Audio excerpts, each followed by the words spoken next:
petite chose, c'est quoi qui fait que souvent l'on me fait les yeux? Ce qui me flatte beaucoup, je l'avoue. Vous reconnaissez, c'est Miss Tinguette. Elle a fait les beaux jours du Casino de Paris et de d'autres cabarets durant les années folles. Elle a tellement marqué les esprits qu'elle est la star aujourd'hui d'une des comédies musicales de la rentrée. Elle renaît grâce aux gambettes et à la voix de Carmen Maria Vega dans la comédie musicale d'Albert Cohen. On l'écoute d'ailleurs souvent sur RTL. Et on l'écoutera tout à l'heure. Bien sûr, mais qui est Miss Tinguette? Comment est-elle devenue, malgré sa toute petite voix, la reine du music-hall? Pourquoi dit-on qu'elle a été espionne pendant la Première Guerre mondiale? Est-ce que c'est vrai? Surtout, bonsoir Martin Péné. Bonsoir. Vous êtes journaliste, historien de la chanson française. Vous êtes absolument passionné par la vie, le destin de Miss Tinguette. C'est son vrai nom, Miss Tinguette? Non. Non, bien sûr, c'est pas Quel est son vrai nom? Son vrai nom, c'est Jeanne Bourgeois. Et elle est née à Enghien-les-Bains en 1875. Et en fait, ce nom de Miss Tinguette, elle l'aura plus tard, à peu près vers l'âge de 15 ans. Parce qu'à cette époque-là, elle allait prendre des cours de violon à Paris. Bon, parce qu'elle était d'une famille modeste et puis ses parents s'intéressaient pas tellement au spectacle, mais elle avait tellement envie elle était tellement attirée par tout ce monde-là qu'elle le connaissait pas bien. Mais par exemple, il y avait un cirque qui venait de temps en temps en Enghien-les-Bains sur la place du village, et donc elle allait voir le cirque. Elle était absolument fascinée par ça. Et puis, de fil en aiguille, un jour, elle a dit à ses parents qu'elle voulait devenir artiste. Alors là, ça a été d'abord des cris. Le drame. Ils faisaient quoi, ses parents? Alors, ses parents, ils étaient très modestes. Ils étaient matelassiers. Voilà. Mais avant ça, même, ils étaient encore plus modestes. Ils étaient journaliers. Ils travaillaient sur les chantiers des travaux de couture pour la mer. Enfin, voilà. Donc, c'était pas du tout le monde du spectacle. Donc, elle le découvre toute seule, Miss Tinguette, ce monde du spectacle. Oui, c'est ça. Mais je dis grâce au cirque qui venait de temps en temps sur la place. Et puis, donc, il y a aussi qu'à Enghien, il y avait un côté pauvre, un côté riche. Elle habitait dans les quartiers pauvres, mais dans les quartiers très riches où il y avait des belles villas, il y avait des artistes qui habitaient là. Et puis, il y avait le casino. Et au casino, on montait des pièces de spectacle, des pièces de théâtre, des opérettes, des choses comme ça. Et donc, elle, ça la fascinait. Et puis, donc, elle allait de temps en temps porter les factures pour les matelas dans les belles villas d'Enghien. Et là, elle a pu rencontrer des artistes très renommés qui habitaient là. Et donc, ça l'a fascinée. Et puis, il y a quelques artistes qui l'ont prise un peu sous son aile et qui lui ont dit, voilà, comment il fallait faire pour devenir artiste. Et c'est comme ça que Miss Tinguette découvre le music-hall chez ces artistes qui habitent à Enghien-les-Bains. Oui, ça a été un premier pas. Et puis, le deuxième pas, ça a été, donc, quand elle a dit à ses parents qu'elle voulait devenir artiste, eh bien, ils lui ont dit, tu vas commencer par apprendre la musique. Et donc, comment est-ce qu'on apprenait la musique à cette époque-là? Soit on faisait du piano, soit on faisait du violon. Et donc, c'était plus simple de faire du violon. Donc, on lui a acheté un violon et il a fallu qu'elle aille prendre des cours de violon à Paris. Et c'est là, dans le train pour aller à Paris, où elle y allait 3 fois par semaine, qu'elle a rencontré un monsieur qui habitait en Enghien et qui écrivait des couplets pour les revues de l'époque, des revues satiriques comme on faisait. Et ce monsieur l'a baptisé, en fait. C'est lui qui lui a dit, si un jour tu fais du spectacle, tu t'appelleras Miss Tinguette. D'accord, elle a gardé ce nom. Quand est-ce qu'elle monte sur scène pour la première fois? Alors, pour être précis, c'est à l'âge de 18 ans. Et c'est d'ailleurs au Casino de Paris. Alors, le Casino de Paris de l'époque n'avait rien à voir avec celui qu'on connaît maintenant. C'était les programmes, faut imaginer, c'était une succession de numéros. Il y avait plein d'artistes qui se suivaient dans la soirée. Et elle a été engagée, évidemment, en levée de rideau, vraiment au tout début, pour faire ses preuves. Et donc, elle chantait une chanson qui s'appelait « Je suis la môme du casino ». Voilà. Et ça se passe comment? Elle est bien accueillie ou alors c'est difficile les débuts? Ça se passe pas trop mal. En fait, on faisait pas tellement attention à elle parce que c'était vraiment le premier numéro. On attendait les suivants. Mais petit à petit, elle s'est imposée comme ça. Elle avait à la fois beaucoup de trac intérieurement et puis beaucoup d'aplomb extérieurement. C'est ça qui est un peu paradoxal. Mais finalement, elle a réussi un peu avec ses mimiques, déjà un peu en s'agitant beaucoup sur scène, à se faire remarquer. Elle a pas une grande voix, donc elle met en avant le côté comique, c'est ça? Entre autres, oui. Et surtout, elle aimait apostropher les spectateurs, par exemple. Et donc ça, c'est quelque chose qui tout de suite l'a fait adopter. C'est qu'elle avait un excellent contact avec le public. Et donc, elle se forçait un petit peu, bien sûr, pour vaincre son trac. Mais ça a été ce qui l'a aidé. Est-ce que Miss Tinguette, c'est une jolie femme? C'est une femme qui a beaucoup de charme, oui. C'est clair qu'elle avait du peps, quoi. C'était, je sais pas si c'était vraiment les canons de beauté de l'époque, mais elle laissait personne indifférent. Et d'ailleurs, quand elle était adolescente, elle avait toute une cour de garçons qui la suivaient. Elle était très très adorée, quoi. En fait, c'est ça qui a fasciné tout le temps, tout au long de sa carrière, c'est sa présence. Sa présence sur scène, ça a été quelque chose d'essentiel. Elle va jouer aussi au cinéma muet, évidemment. Oui, à dans l'époque, 45 films. Oui, alors il faut savoir que les films à l'époque, c'était des films assez courts. Hein. On tournait des films qui duraient 10 minutes et dans un programme de cinéma, on n'avait pas un film, on avait... ça durait toute une soirée et on avait par exemple 5 petits films, puis un autre acte et puis après un grand film. Et donc elle a tourné comme ça des petits films de 10 minutes, puis après des films plus importants. Et par exemple elle a joué dans la première version des Misérables en 1913, un film à épisodes, et là ça a duré longtemps. Donc c'était un film qui durait toute la soirée. Jeanne Bourgeois est devenue Miss Tinguette, la petite fille d'Enghien-les-Bains, et maintenant la star de Paris. Manque plus qu'une belle histoire d'amour pour rentrer dans la légende. On vous la raconte dans un instant sur RTL. Vous écoutez RTL. Première radio de France.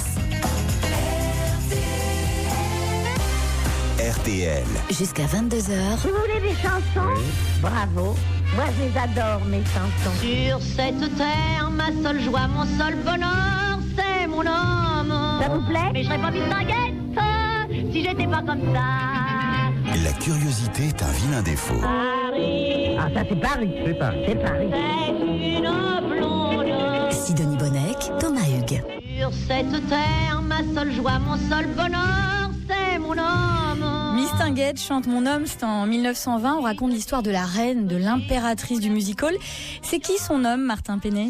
Incontestablement, c'est Maurice Chevalier, qu'elle a rencontré en 1911 sur la scène des Folies Bergères, parce que là, elle était passée du café-concert au music-hall, et ça, elle l'a fait en quelques années, en passant par le théâtre de boulevard, qui à l'époque était très très prestigieux, au théâtre des Variétés, et qui avait une sacrée troupe, et puis aussi par le cinéma muet, on en a dit 2 mots. Donc toutes ces étapes l'ont beaucoup formée, et lui ont appris à devenir une vraie comédienne, en plus d'être une chanteuse, une danseuse, de savoir tout faire. Et c'est ça qu'il faut pour faire du music-hall, il faut vraiment être polyvalent.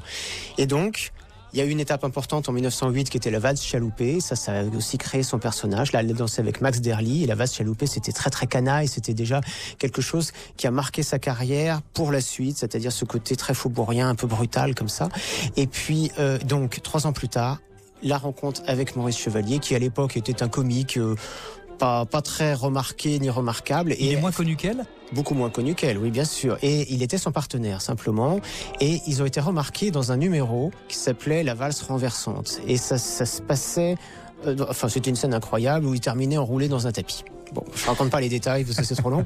Par contre, je vais raconter les détails de la répétition parce que bien évidemment, à force de répéter ce numéro, ça crée des liens, voilà. Bref, ils se sont échangés leur premier baiser et voilà, ça a été le début d'une des plus belles histoires d'amour du music-hall qui a duré plus de 10 ans. Puisqu'ils ont traversé toute la guerre de 14, enfin le 14-18, la Grande Guerre, et puis finalement ils se sont séparés plusieurs années après. Et la raison de leur séparation, c'était que Maurice Chevalier, il en avait un peu marre de servir de faire valoir à Miss Tinguette. Il voulait son nom aussi gros qu'elle sur l'affiche. Donc la carrière plus fort que l'amour, voilà, pour Maurice Chevalier. Mais attendez, là vous allez trop vite parce qu'avant de parler de la séparation, il y a plein d'autres étapes. Mais on va en parler. Mais comme on vient d'entendre la chanson Mon homme et que cette chanson, elle l'a chantée en 1920 au moment de leur séparation, c'est pour ça que je voulais vous expliquer que c'est la chanson qui a symbolisé tout le reste de sa carrière, la perte de Chevalier. Tiens, d'ailleurs, question sur ses voix. Elle s'explique par le côté aigu, par les enregistrements de l'époque, ou elle avait vraiment une voix aiguë à ce point-là? Elle avait une voix un petit peu nasale, elle avait une voix très faubourienne en fait, et un peu canaille. Alors c'est vrai qu'elle avait une voix un petit peu aiguë, mais d'abord il faut voir qu'avec le temps, elle est devenue de plus en plus grave, ce qui est assez commun. Et puis surtout, ce qui est important, c'est qu'elle maîtrisait parfaitement l'image qu'elle dégageait, et elle avait conscience de ce côté un petit peu canaille. Elle disait, on a le droit d'être canaille, mais jamais d'être vulgaire. Et ça, je trouve quand même que c'est une sacrée science du métier. Miss Tinguette va devenir espionne pendant la Première Guerre mondiale pour libérer son homme, Maurice Chevalier. Oui. Qu'est-ce que c'est que cette histoire? C'est vrai? Oui, alors, bon, les étapes, c'est qu'en fait, Maurice Chevalier a été mobilisé en 1914, comme beaucoup de soldats, et qu'il a été fait blessé et prisonnier. Donc il a été blessé peu après le début de la guerre, en août 1914. Il a été fait prisonnier, envoyé en Allemagne. pas très loin de Berlin, dans un camp qui s'appelait Altengrabo, et il y est resté pendant des mois et des mois et des mois. Sauf que lui, il avait la chance d'avoir l'appui de Mistinguett, ce que n'avaient pas tous les autres prisonniers, et elle n'a eu de cesse de le faire libérer. Et elle a fini par y arriver, mais ça a mis longtemps quand même. Elle l'a fait libérer en octobre 1916. Alors vous voyez, donc il est quand même resté 26 mois prisonnier. Comment elle a fait Mistinguett pour faire libérer Maurice Chevalier ? Elle a usé de ses charmes, par exemple ? Indirectement, oui. C'est-à-dire qu'en fait, elle s'est mise quand même au service de l'État français, parce que elle a voulu rendre service, et la meilleure façon de rendre service, c'était de faire du contre-espionnage. Et donc là, on a quand même des preuves que j'ai retrouvées dans les archives du ministère de l'armée, par exemple à Vincennes.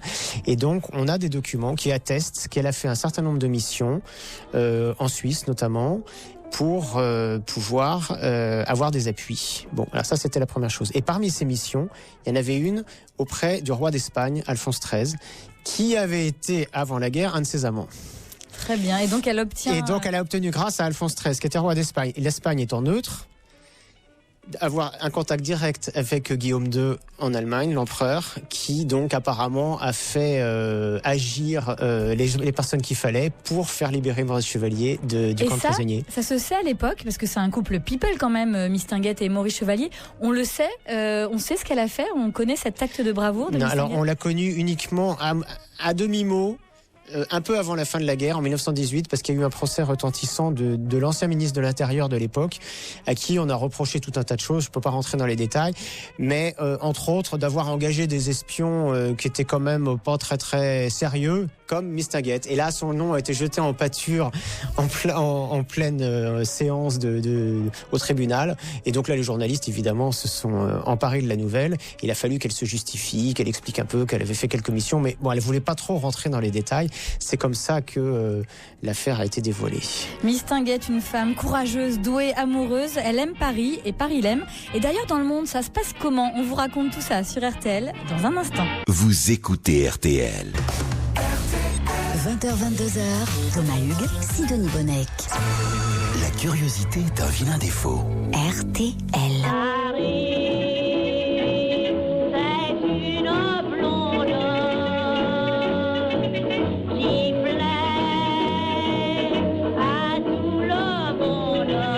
Moi, j'ai une blonde qui plaît aussi à tout le monde à côté de moi, Sidonie, merci, qui danse, qui fait sa Mistinguett là, dans le studio RTL. Mistinguett est avec nous ce soir. On l'écoute, on découvre sa vie grâce au journaliste et historien Martin Penet qui publie Mistinguett, la légende du musical chez Omnibus. Très beau livre d'images. Alors, Mistinguett chante Paris, c'est la ville qu'elle aime ? Par-dessus tout. Ça, Mistinguett, elle est vraiment associée à Paris, ça c'est évident. D'abord, elle a énormément chanté. Enfin, c'est vrai qu'elle n'est pas née à Paris, mais bon, comme elle y a grandi quasiment et qu'elle y a traîné ses savates étant adolescente et qu'après elle y a passé toute sa carrière, sauf quand elle partait à l'étranger quand même.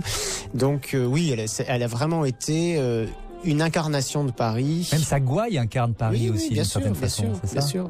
Et est-ce qu'elle a participé à la popularité mondiale de Paris, est-ce qu'on pourrait dire ça ? Oui, je pense, parce que quand même Paris a été une plaque tournante qui attirait tous les étrangers, notamment dans les années folles, c'est-à-dire entre 1919 et 29, ça a vraiment été une capitale très très cosmopolite, et le musical, ça a été vraiment son âge d'or à ce moment-là, et il fallait une déesse pour cet âge d'or, et c'était Mistinguett. Donc on peut dire quand même qu'à ce moment-là, ne serait-ce que par cette chanson qu'on vient d'entendre, mais bien d'autres qui évoquaient aussi Paris, ça a été un des symboles de Paris, au même titre que la Tour Eiffel à cette époque-là, oui, ça c'est sûr. Est-ce que Mistinguett va se produire à l'étranger ? Oui, à de maintes reprises. Alors elle allait très souvent à Bruxelles, par exemple, bon ça c'était pas loin, un peu en Suisse aussi, en Afrique du Nord, lors de ses tournées, et puis surtout il y a eu une grande tournée en Amérique du Sud et en Amérique du Nord en 1923-24, où elle a quand même obtenu une consécration non négligeable, puisqu'elle a fini avec une revue qui s'appelait Innocent Eyes, après avoir tourné dans tout l'est des États-Unis. Elle a terminé à New York. À Broadway ? Oui, au Winter Garden. Et là, elle a joué quand même pendant 2 mois. Donc, et elle a du succès ? Et elle avait du succès, oui. Et alors après, elle est revenue à Paris, tout auréolée de gloire. Et donc là, elle est devenue l'impératrice du Moulin Rouge, directrice artistique carrément de cet établissement de 1925 à 28. Et après, elle est revenue au Casino de Paris. Et c'est à partir de ce moment-là qu'elle a fait des tournées européennes. Et là, il y a eu 2 très grandes tournées. Bien, il y en a eu d'autres encore après, mais là, les 2 très grandes tournées, c'est en 1930 et 1932, où là, elle a vraiment sillonné à la fois la France et toute l'Europe centrale, l'Europe du Nord.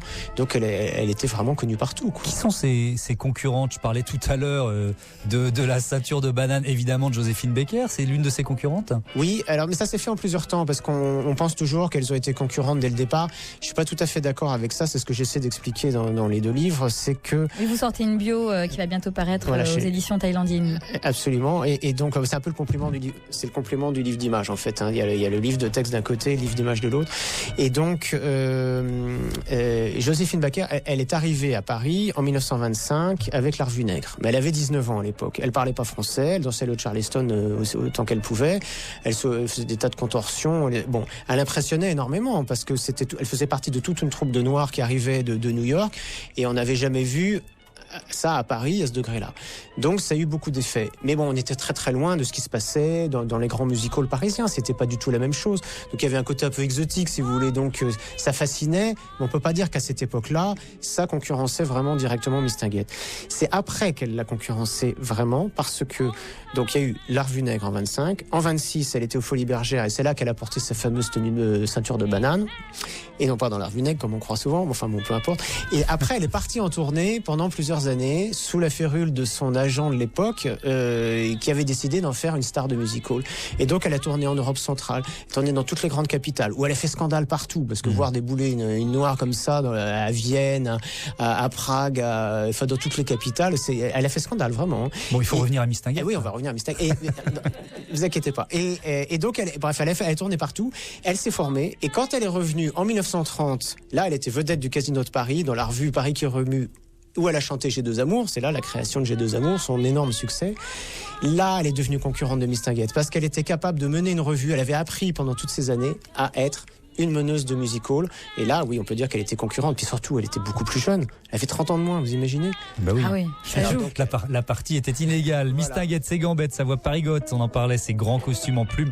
Comment a-t-elle arrêté sa carrière? Comment a-t-elle vécu les dernières années de sa vie? On vous raconte les derniers pas de la reine des années folles dans un instant sur RTL. On dit que j'ai de belles gambettes, mais je serais pas Mistinguett si j'étais pas comme ça. Vous écoutez RTL. Il faut d'abord faire un programme. Bonjour mon petit Fernand, fidèle habitué du 3e rang. C'est pas vous qui allez la chanter, c'est moi. Ça c'est Paris, ça c'est Paris. La curiosité est un vilain défaut. Comme vous parlez bien quand même. La veille de tout petit poton Valentine. C'est joli, hein? Ah oui. Eh ben allons-y. Thomas Hugues, Sidonie Bonnec. Je vous ai reconnu, madame, à vos jolies faussettes. Je vous ai... Mistinguett, on découvre la vie de la diva gouailleuse des années folles avec l'historien Martin Penet. Finalement, elle a fait une grande carrière, Mistinguett, une longue carrière. Ah bah oui, c'est un des records quand même, puisqu'elle a commencé, donc je disais, à 18 ans, en 1893, au Casino de Paris, tout un symbole, même si à l'époque elle était rien du tout, hein, mais c'était vraiment une toute débutante, et elle a terminé en 1951 à peu près, donc... vous voyez, ça fait quand même une sacrée carrière. Comment ça s'arrête? C'est quasiment 60 ans de carrière. Maurice Chevalier a fait mieux, il a fait 68 ans, lui. Parce qu'il a débuté plus jeune, il a débuté à 12 ans. Oui, puis vous voulez faire mieux que Mistinguett, on a bien compris. Hein. Comment s'arrête la carrière de Mistinguett? Bah, j'ai envie de dire, elle s'arrête par la force des choses. Parce qu'elle n'avait aucune envie d'arrêter. C'était sa vie. C'est vraiment, il fallait être sur scène. Le public, avec ça qui comptait pour elle. Il fallait, enfin, à part ses quelques relations sentimentales, et notamment Maurice Chevalier. Mais c'était vraiment, elle a consacré sa vie à son métier. Donc celle qui décide d'arrêter ou pas? Non, c'est parce qu'en fin de compte, en 51, elle a quand même déjà 75 ans. Donc là, elle commence à être un peu fatiguée. Et donc là, en gros, elle a mal aux jambes, elle commence à avoir des trous de mémoire. Enfin bon, donc en gros, ça devient difficile. Donc, il faut parler aussi, pardon, je vous interromps, de sa relation avec le public. Vous disiez tout à l'heure qu'elle avait une façon, à ses débuts, d'haranguer les spectateurs. Ah bah ça a été ça toute sa vie. Par exemple, dans votre livre, je vous interromps parce que j'ai envie de citer cette phrase de Mistinguett. Mon métier, c'était ma vie privée et ma vie privée, c'était mon métier. J'étais la chose du public, elle dit. Ah oui. C'est étonnant cette phrase. Oui, la chanson qu'on vient d'entendre, Je vous ai reconnu, elle date de 1938 et C'est une sorte de prophète. D'ailleurs, c'était sa chanson d'entrée au Casino de Paris, là encore. Elle était revenue au Casino de Paris. Et donc, quand elle dit à Madame, je vous ai reconnu, etc. Mais ça s'adressait vraiment au public. C'est-à-dire qu'elle reconnaît quelqu'un dans le public, c'est ça? C'est un peu imagé, bien sûr, mais si vous voulez, je crois que ça résume tout. C'est pour ça que j'aime beaucoup cette chanson, parce que c'est vraiment une chanson écrite sur mesure, quoi. D'ailleurs, elle en a à moitié écrit les paroles, parce qu'elle co-signait une partie de ses chansons à la fin de sa carrière.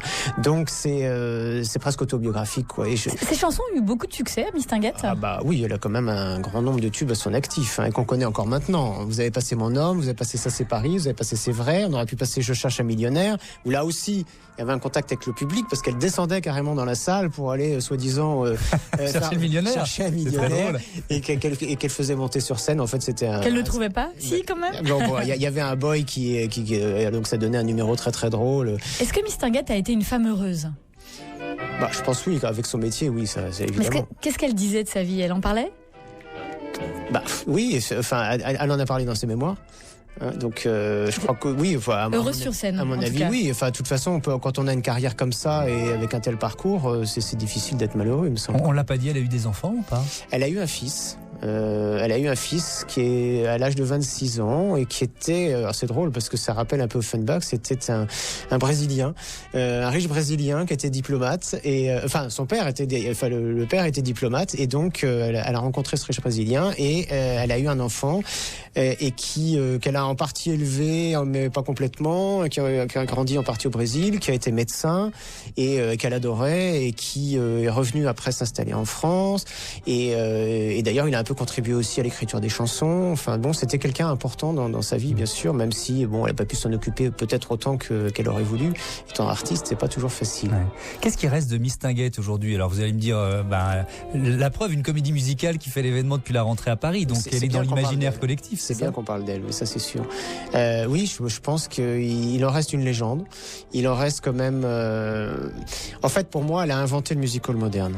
Parce que parce qu'elle a grandi avec cette histoire de musical. C'est-à-dire que ça s'est fait petit à petit, en quelques décennies, et ça a été exactement parallèle à sa progression à elle. Donc on peut dire qu'elle a mis au point tous les canons du musical, d'être à la fois une déesse empanachée, mais aussi une pauvre gosse de faubourg sur scène. Je veux dire, d'incarner aussi bien le côté réaliste que le côté merveilleux, que le côté comique, que le côté danseuse. Comme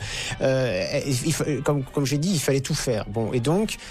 Et puis l'escalier, et puis les plumes, les strass, toutes ces histoires-là qu'on connaît par cœur maintenant, tout ça c'est né avec elle.